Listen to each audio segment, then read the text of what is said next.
প্রশাসনের অনুমতি ছাড়াই কৃষি জমি ভরাট বিশালগড়ে নড়েচড়ে বসল মহকুমা প্রশাসন। প্রশাসনকে না জানিয়ে অবৈধভাবে কৃষি জমি ও পুকুর ভরাটের ঘটনা ফের সামনে এলো বিশালগড় মহকুমায়। সোমবার স্থানীয়দের কাছ থেকে গোপন খবর পেয়ে মহকুমা প্রশাসনের পক্ষ থেকে তাৎক্ষণিকভাবে তদন্ত শুরু করা হয়। ঘটনাস্থলে পৌঁছে দৃশ্য দেখে রীতিমতো হতবাক হয়ে পড়েন প্রশাসনিক আধিকারিকরা। জানা যায় ঘনিয়ামরা তহসিল কাছারি এলাকার অন্তর্গত দুর্গানগর বাজার লাগোয়া মণিপুরি পাড়া রোডের পাশে প্রায় 10 শতক কৃষি জমি বালু ও মাটি ফেলে ভরাট করা হচ্ছিল। কোনো রকম সরকারি অনুমতি ছাড়াই ভারী যন্ত্রের সাহায্যে জমির স্বাভাবিক চিত্র বদল করে ফেলার চেষ্টা চলছিল বলে অভিযোগ ওঠে।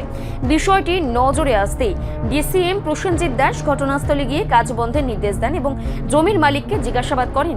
জমির মালিক মানিক মিয়া প্রশাসনের কাছে দাবি করেন নগর পঞ্চায়েত এলাকায় পুকুর বা জমি ভরাটের ক্ষেত্রে অনুমতির প্রয়োজন হয়। এই কথা তিনি জানতেন, তবে গ্রাম পঞ্চায়েত এলাকাতেও একই নিয়ম প্রযোজ্য সে বিষয়ে তার স্পষ্ট ধারণা ছিল না বলেই তিনি জানান। যদিও প্রশাসনের তরফে স্পষ্ট করা হয় কৃষি জমি কিংবা জলাশয় ভরাটের আগে যে কোনো ক্ষেত্রে সংশ্লিষ্ট প্রশাসনের অনুমতি বাধ্যতামূলক। এই ঘটনায় স্থানীয় বাসিন্দাদের মধ্যে ক্ষোভ তৈরি হয়েছে। তাদের অভিযোগ, এভাবে একের পর এক কৃষি জমি ভরাট হলে ভবিষ্যতে জলাবদ্ধতা বাড়বে, পরিবেশের ভারসাম্য নষ্ট হবে এবং চাষযোগ্য জমির পরিমাণও কমে যাবে। বিশেষ করে বাজার সংলগ্ন এলাকায় অবাধে মাটি ফেলার ফলে নিকাশির পথ বন্ধ হয়ে যাওয়ায় আশঙ্কা করেছেন অনেকেই। মহকুমা প্রশাসন জানিয়েছেন বিষয়টি গুরুত্ব দিয়ে খতিয়ে দেখা হচ্ছে। প্রাথমিকভাবে কাজ বন্ধ রাখা হয়েছে এবং প্রয়োজনীয় নথিপত্র যাচাই করা হচ্ছে।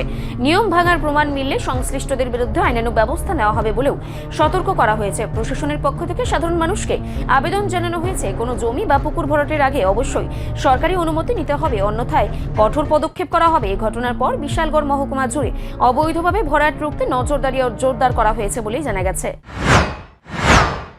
কি হয়েছে স্যার আজকে? অ্যাকচুয়ালি দুর্গানগর বাজারের এখানে একটা কমপ্লেন আসে সকালবেলা যে এখানে একটা কৃষি জমি মাটি দিয়ে ভরাট করা হচ্ছে।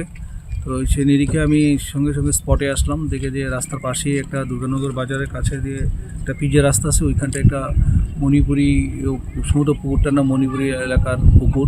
তো এই পুকুরের পাশেই একটা কৃষি জমি প্রায় রেকর্ডে প্রায় 1 কানির মতো আছে, সেটা প্রায় আধা কানির মতো, প্রায় আধা কানির মতো জায়গা উনি মাটি দিয়ে ভরাট করেছেন। তো পার্সোনালি আমি ওনাকে ডাকার পরে উনি আমাকে ওনার মানিক মিয়া, উনি একজন retired, most probably retired police person. উনি যেটা তার বক্তব্য বললো যে উনি পঞ্চায়েত এরিয়াতে কোনো ধরনের পারমিশন নিতে হয় না, এটা উনি আমাকে বললো। আমি বললাম যে এটা আপনার ভুল, কারণ এটা সারা ত্রিপুরাতে একই রকম নিয়ম 1960 TLR অ্যাক্ট অনুযায়ী কোনো যদি পারমিশন ছাড়া, উইদাউট পারমিশন ছাড়া যদি কেউ মাটি ভরাট করে তো অ্যাজ পার TLR অ্যাক্ট অনুযায়ী ব্যবস্থা নেওয়া হয়।